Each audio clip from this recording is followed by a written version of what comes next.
சேலம், நாமக்கல், கோவை, ஈரோடு, திருப்பூர் மற்றும் விருதுநகர் உள்ளிட்ட மாவட்டங்களில் விசைத்தறி தொழில் கடும் பாதிப்புக்கு உள்ளாகியுள்ளது.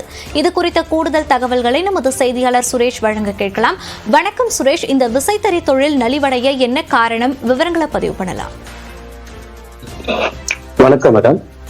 தமிழகத்தில் சேலம், நாமக்கல், ஈரோடு, கோவை, திருப்பூர் மற்றும் விருதுநகர் உள்ளிட்ட பகுதிகளில் இந்த விசைத்தறி தொழில் பிரதானமாக உள்ளது.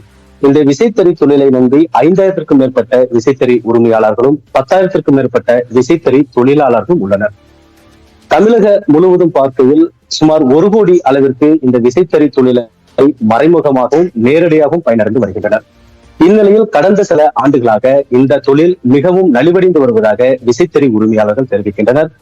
இது குறித்து நம்முடைய பேசுவதற்காக நாமக்கல் மாவட்டம் ராசிபுரம் அடுத்த வெண்ணந்தூர் பகுதியைச் சேர்ந்த விசைத்தறி உரிமையாளர் சிங்காரம் நம்மிடையே இருக்கிறார். அவரிடம் பேசுவோம். ஐயா வணக்கம். வணக்கங்க. தமிழ்நாட்டுல நாமக்கல், சேலம், கரூர், ஈரோடு உள்பட 10 மாவட்டங்களில் சுமார் 1 கோடி மக்கள் இந்த தொழிலை வாழ்வாரத்தை நம்பி இருக்கிறார்கள். கடந்த 8 ஆண்டுகளாக இந்த தொழில் பெரும் பின்னடைவை சந்தித்து வருகிறது. இது முக்கிய காரணமாக உள்ளது ஏற்றுமதி இல்லாத காரணம். தமிழகத்துல நவீன விசைத்தறி நிறைய பேர் போட்டிருந்தாங்க. இந்த ஏற்றுமதியுடைய ஆர்டர் இருந்ததுனால முன்ன இந்த கடந்த 8 ஆண்டுகளாக ஏற்றுமதி ஆர்டர் கிடையாது.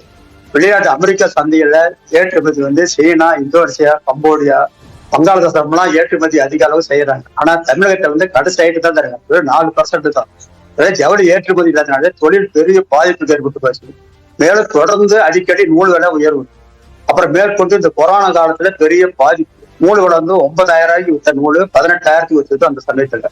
2வது ஏற்றுமதியும் இல்ல, உற்பத்தியும் ஆண்டவர்களுக்கு உற்பத்தி பண்ணி தேக்கி வச்சு முடியல. கடன் வாங்கி மக்கள் தேக்கி வைக்கிற சரக்கு விற்பனையே கிடையாது.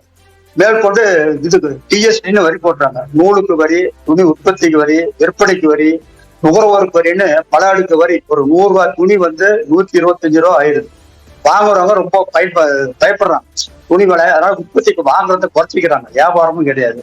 தொழிலாளர்கள் வேலை கிடைக்காதனால நிறைய பேர் கல்யாண வேலைக்கு சப்ளைக்கு போயிடுறாங்க.